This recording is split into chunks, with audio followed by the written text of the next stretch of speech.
मागे चित्रा डबा घेऊन आली होती माझ्या ऑफिसमध्ये, तेव्हा तिने मला रिक्वेस्ट केली होती की तिला स्वतःच्या पायावर उभं राहण्यासाठी नोकरी करणं खूप गरजेचं आहे. तर ती माझ्या ऑफिसमध्ये ज्या पोस्टवर काम करत होती ना, तीच नोकरी तिला परत मिळेल असं तिने मला विचारलं. मग काय नाही, मी त्यावेळी आमच्या HR शी बोललो होतो. तर मला आता असं कळलंय की 1 महिन्यानंतर त्या पोस्टची वॅकन्सी होईल आणि त्यावेळी चित्राला तिथे प्लेस करता येऊ शकते, अर्थात माझा सल्ला घेऊनच. पण मेघनाथ, तुझ्या मनात चित्राविषयी जो काही विचार आलाय ना, त्यामुळे माझी मनस्थिती द्विधा झाली. मीच तिला माझ्या सानिध्यात राहील अशी नोकरी दिली तर माझ्याविषयी वाटणाऱ्या प्रेमाला खतपाणी तर नाही घातलं जाणार ना, असं वाटतंय मला. कारण तसं जर झालं ना, तर नोकरीमुळे होणाऱ्या फायद्यापेक्षा या मानसिक खळबळीमुळे होणारं नुकसानच जास्त होईल तिचं. आणि म्हणून या भीतीपोटी मी अजून कोणताही निर्णय घेतलेला नाही. बरं, चित्राही मला सारखं विचारते, तिलाही काही सांगितलेलं नाही. आणि या सगळ्यात नानांचं असं म्हणणं आहे की शक्यतो चित्राला माझ्या इथेच नोकरी मिळावी. या सगळ्या गोष्टींमुळे मी जरा अस्वस्थ आहे. माझं दडपण नको घेऊस आदित्य, तुझं मन जे सांगतंय तेच कर. थँक्स. कारण मेघना, मला अजूनही पटत नाहीये की चित्राच्या मनात माझ्याविषयी तसं काही आहे. पण म्हणून तिची नोकरीची संधी हिरावून घेणं योग्य नाही ना, असंही वाटतंय. निर्णय घेणं अवघड होऊन बसलं यार. अजून 1 महिन्याचा अवधी आहे, तोपर्यंत चित्रा सावरेल अशी आशा करूया. तू स्थिर मनानं ऑफिसला जा आणि तुझं अंतर्मन जे सांगतंय तसाच वाग. मला जे वाटलं ते मी तुला सांगितलं, पण तुलाही ते पटणं किंवा जाणवणं तितकंच महत्वाचं आहे.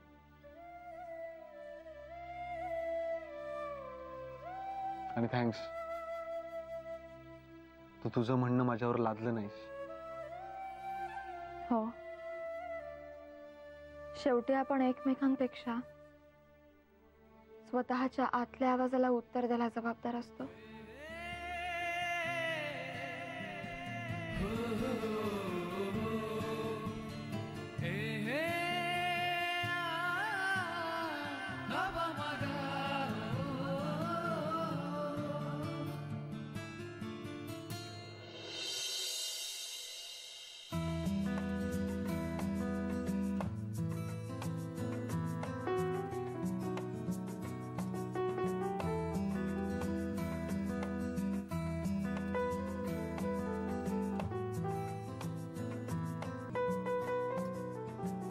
आदित्य, हे घे.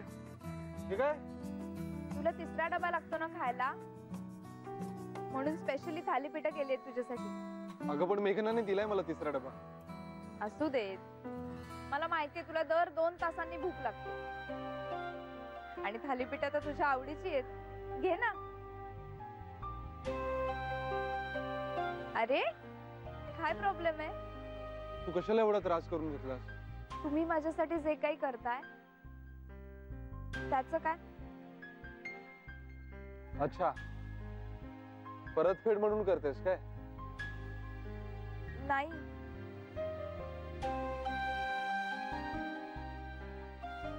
खुश? चल, पळतो मी. Bye bye.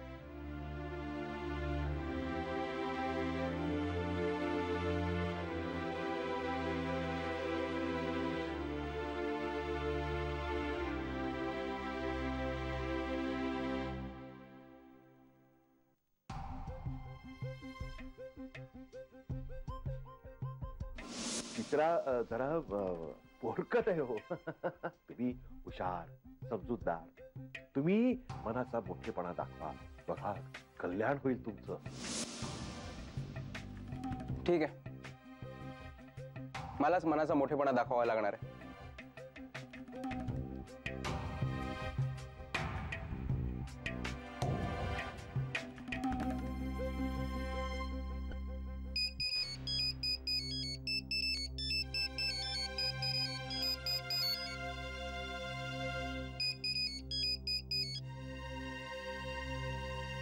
हॅलो, चित्रा, मनोज बोलतोय. ते कळलंय मला. तुझा नंबर अजूनही सेव्ड आहे माझ्याकडे. बोल. कशी आहेस तू? तुला काय फरक पडतो मी कशीही असले तरी? स्वतःहून फोन केल्यास म्हणजे एक तर तुला भांडण उकरून काढायचं असेल, नाहीतर डिवोर्स घेण्यात कुठली तरी तांत्रिक अडचण आली असेल आणि कायद्याने त्यात तुला माझी गरज भासत असणार. नाहीतर स्वतःहून तू इतका प्रेमळपणे बोलणं शक्यच नाही. काय तांत्रिक अडचण आलीये? नाही, मी तुला अडवणार नाही कशासाठीच. नाहीतरी तुझं माझ्यावर प्रेम आहे म्हणून तू मला डिवोर्स घेतोयस असं सांगितलंस तू मला. चित्रा, त्या दिवशी पिकनिकला तू फक्त तमाशा करायला आणि धमकी द्यायला आला होतास ना, पण आता मी घाबरत नाही तुझ्या धमक्यात. आता हेच माझं कुटुंब. जास्त उडू नकोस चित्रा. खाली पडलीस ना तर जखमी होशील. कितीही वरून पडले ना तरी झेलायला आहेत. ठीक आहे, तुला असंच बोलायचं असेल ना तर आनंदच आहे. तुझ्या मनात माझ्याबद्दल किती काळा कोळसा भरलाय ना ते दिसलाय मला. ठीक आहे.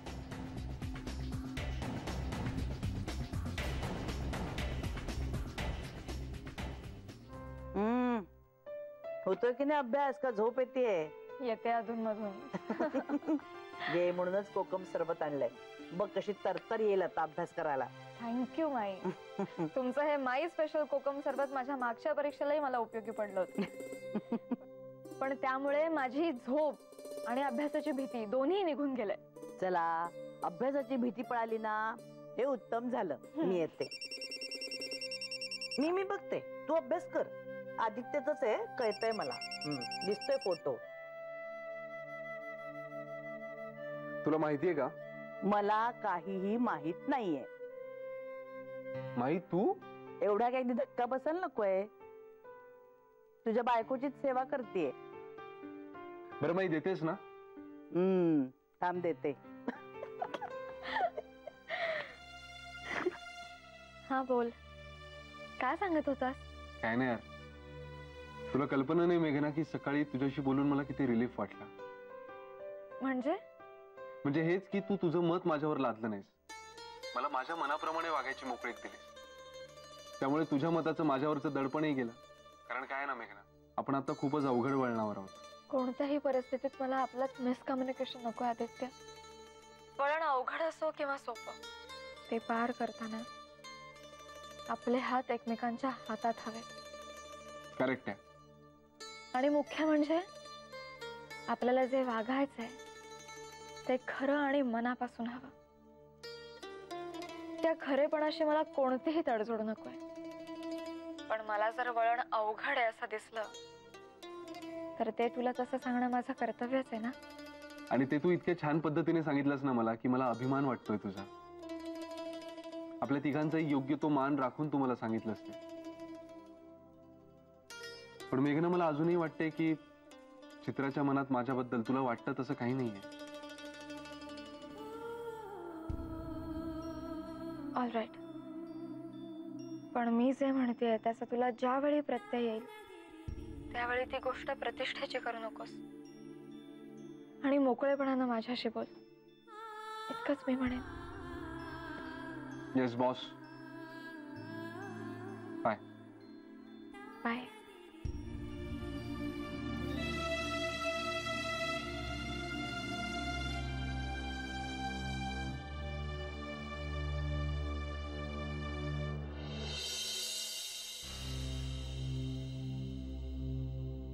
अजून फेऱ्या चालूच आहेत तुमच्या? अशाने चक्कर येईल हो तुम्हाला. स्वस्त बसा बघू एका जागी. माझा ना मेंदू जाम झालाय हो. विचारच येत नाहीत दुसरे मनात काही. प्लीज हो. अहो, एवढ्या शिथापेनी त्या दाढीवाल्याला जाऊन पटवून आलोय.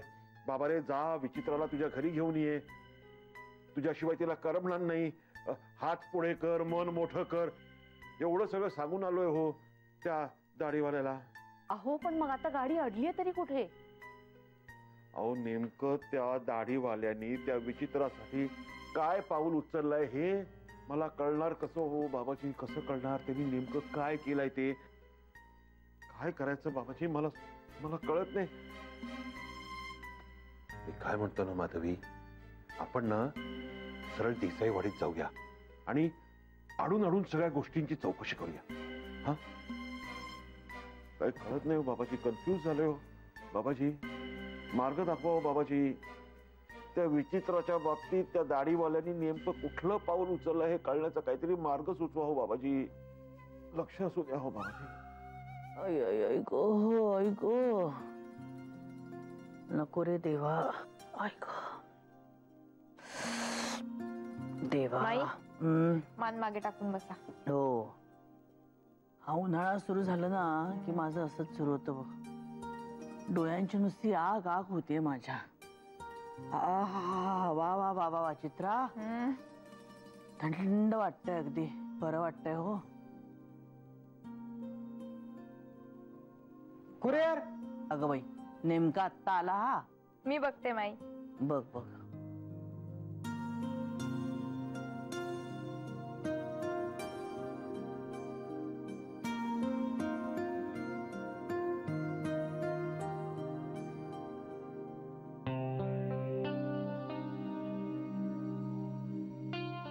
थँक्यू.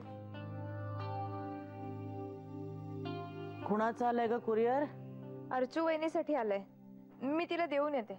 देतेस कशाला आता? तिलाच खाली बोलव. मी इथे एकटी बसून राहू का हे असं ठेवून? फोनच करते मग. आता फोन कशाला करायला हवाय? घरातल्या घरात कुठे फोन करतेस? हाक मार बघू तिला बाहेर जाऊन. ठीक आहे. हा, हल्लीच्या मुलींना ना जरा हलायला नको जागेवरून. फोन ना हा असा गोंधळ करून ठेवलेला आहे सगळा. छे.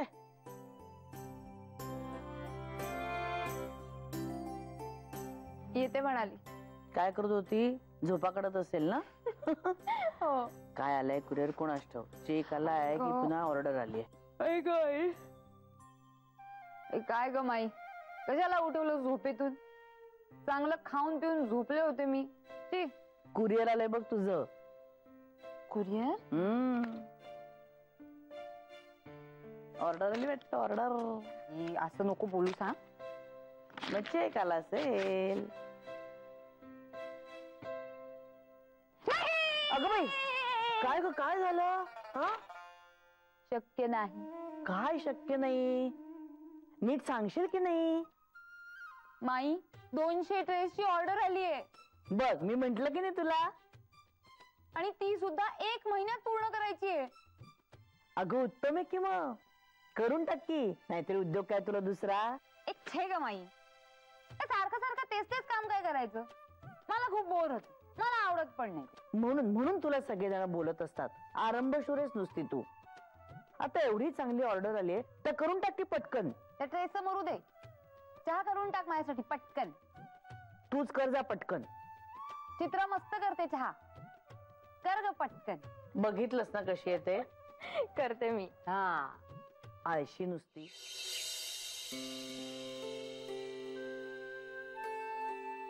काय सतीशराव? अरे निवांत दिसतेस. काय मग, बसताना बसलं का? हा म्हणजे बसतोय हळूहळू. पण सुहास म्हणजे एकदम 100 नंबरी माणूस आहे बरं का. त्याच्याने आपलं जमलं. टेन्शन गेलं ना. हो रे बाबा, गेलं टेन्शन. चला, रिलॅक्स झालो एकदम. Thanks to you. अरे झालं ना ते सगळं, केक बरोबर भाषण करून थँक्स वगैरे. परत काय यार? अरे तसं नाही रे. जेव्हा आपण एखाद्याला मनापासून थँक्स म्हणतो ना, तेव्हा आपल्याला बरं वाटत असतं. म्हणून म्हणायचं थँक्स. खरंय खरंय. पण काय रे सतीश, मला सांग, तू शेअर्स पूर्णपणे बंद करणार? नाही, पूर्णपणे बंद नाही केलं. काय आहे, सुहासकडे मी इन्व्हेस्टमेंट केली आहे. आणि रुटीन वर्क म्हणशील तर सुहासकडे फार रुटीन वर्क असेल अशातला भाग नाही. त्यामुळे मार्केटमधलं काम थोडं थोडं सुरू ठेवलंय. इतकी वर्ष भिनलंय ना अंगात, सोडवणार नाही सहजासहजी. दादा, संध्याकाळच्या स्वयंपाकात काय करू? का तू काय विचारतेस? तू करणार आहेस का? हो, मेघनाची परीक्षा आहे. विजयाताई साक्षी आणि पल्लवचा अभ्यास घेतात. माईंच्या डोळ्यांची आग होती. मग म्हटलं आज कोणीच फिरकू नका स्वयंपाकघराकडे. काय फरमाईश आहे तेवढं सांगा फक्त. सगळा स्वयंपाक मी करते. अगं पण मी ऑलरेडी अर्चूला सांगितलंय दाल फ्राय आणि जिरा राईस करायला. त्यामुळे आम्ही वरच जेवणार आहोत. असं कर तू, छोले भटुरे कर. हा, आणि मैसूर डोसा कर. किंवा काय पानाला लावायला दही वडे, भज्या, एक 2-4 प्रकारच्या भाज्या बिज्या कर. पास्ता कर, पास्ता.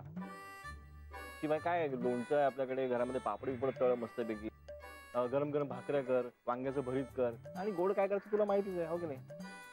हा, आणि मुख्य म्हणजे अर्चूला फोन करून सांग वरचा बेत कॅन्सल. हा सगळा मेनू सांगशील ना तिला? लक्षात राहील ना हा सगळा मेनू? गरम गरम पोळ्या कर आणि बटाट्याचा रस्सा कर. कशाला उगाच घाट घालत बसतेस? हा, याला खाऊ दे जिरा राईस आणि दाल फ्राय. हो करते फटाफट. हे पण सतीश दादा तू लवकर वर जा. वा, अर्चू वहिनीकडे तुझ्यासाठी सरप्राईज आहे. सरप्राईज अर्चूकडे? आई शपथ अमित, तुम्ही देसाईच एक सरप्राईज आहात. हा, आणि अर्चू म्हणजे नंबर 1 चा सरप्राईज. चला तुला सांगू, वर्जन बघतोय. आलेच मी पण. अर्चू, मी इकडे. काय ग, काय सरप्राईज आहे? सरप्राईज? हा, मला नाही माहित. अगं असं काय, आत्ता चित्र म्हणाली सतीश दादा लवकर वर जा, तुझ्यासाठी सरप्राईज आहे. काय चित्र असं म्हणाली? अगं म्हणून तर घाईघाईने वर आलो ना मी, नाहीतर आम्हीची चांगला गप्पा मारत बसलो होतो. हा, चित्राकडेच काहीतरी सरप्राईज असेल आणि आपण उगाच त्याच्यावर डोके फोड करत बसलोय. काय ग, चित्रांनी गुगली नाही टाकली मला? असू शकेल. बरं, तुला दाल फ्राय हवाय ना आज? येस. ठीक आहे, आले बनवते.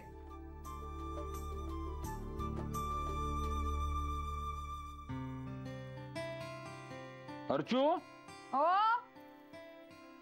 अर्चू, काय? ते कोणाचं पत्र आहे?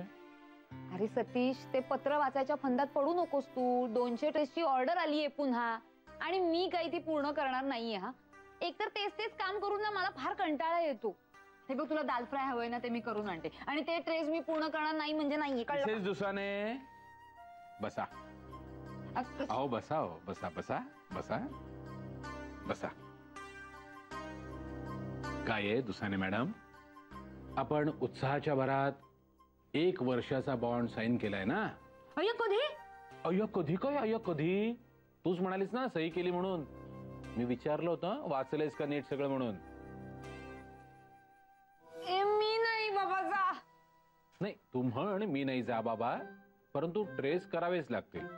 आणि तसंही अर्चू, तुला गेली कितीतरी वर्ष काहीतरी उद्योग करायचा होता ना, मग हा उद्योग चांगला आहे की. आणि समजा तू केले नाहीस तर काय होईल? फार तर फार आपल्याला त्या बॉन्ड प्रमाणे नुकसान भरपाई द्यावी लागेल. ती देऊ सुद्धा आपण. त्यापेक्षा ट्रेस केलेले केव्हाही उत्तम, नाही का?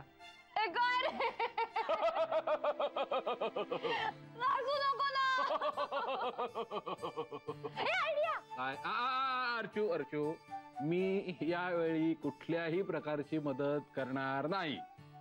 अरे मी तुला नाही सांगते रे. मग चित्रा, काय? चित्राला मी ट्रेस बनवण्याचं ट्रेनिंग देणार आणि त्याचा मोबदला सुद्धा देणार. म्हणजे हे बघ, विजयाचं एक्झिबिशन होतं ना, तेव्हा चित्राने तिला मदत केली आणि त्याचा मोबदला सुद्धा विजयाने तिला दिला. तसंच मी सुद्धा करेन. नाही नाही, ते बघ कसं काय करायचं ते, पण ट्रेस करावे लागणारच. मी तिलाच सांगणारच. होच का? हो. थांब, मी आताच तिला फोन करते. ती स्वयंपाक करते खाली. अरे फोन उचलला, काय प्रॉब्लेम आहे तिला? थांब जरा. हाय. हाय. ए आदित्य, माझा फोन घेशील प्लीज? हात पिठाचे. घेतो.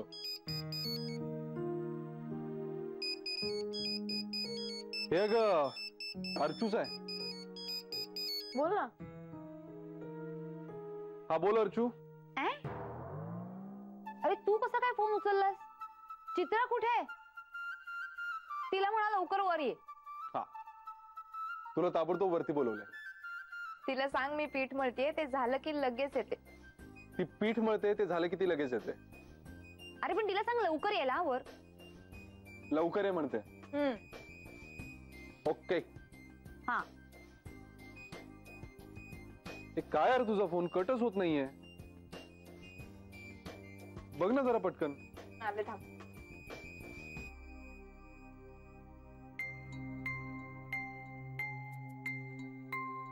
मनोज, बघू. चित्र, तुला मनोजचा फोन आला होता? नाही, मी मुद्दाम ओपन नाही केला, पण मला दिसला तुझा कॉल लॉग. त्यात मनोजचा कॉल आहे. आला होता का तुला मनोजचा कॉल? हो. काय म्हणाला? म्हणाला, कशी आहेस तू? मग तू काय म्हणालीस? मी म्हटलं, तुला काय फरक पडतोय? तुला तर डिवोर्स द्यायचा आहे ना. मी नाही घाबरत डिवोर्सला. चित्र, तू असं बोललीस त्याच्याशी? चित्र, तुला कळतंय का जे काही घडलं त्या पार्श्वभूमीवर त्याने स्वतःहून फोन करून तुला विचारलं की तू कशी आहेस? चित्र, तुला कळतंय का त्याला पॅचअप करायचंय तुझ्याशी? पण मला नाही ना करायचंय पॅचअप.